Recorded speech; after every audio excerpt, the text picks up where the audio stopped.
Мөрөөдөл нь байсан шүү. Хамаа Монгол төсөлд оролцсон тэр халимбог туваа.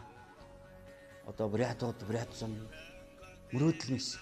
Эх орон гэж байдаг бол тэнд нь ирж залбирахын дээд үнэмшил гэж байдаг бол тэнд нь ирж дуул тэнд нь ирж бүжиглэх гэдэг бол гайхамшигтай. Бидний хувьд ямар их амгчдыг бид нар авчирсан. Бурят болсон тоглолтыг бид харсан. Халимагт болсон тоглолтыг харсан.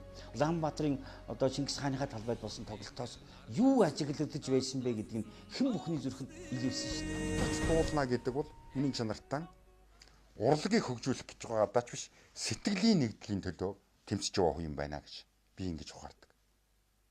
Сэтгэлийн нэгдэл бол юунаас чухал? Үндэст нь нэгдэж улс болохоос чухал. Монгол гэж ухаалмаар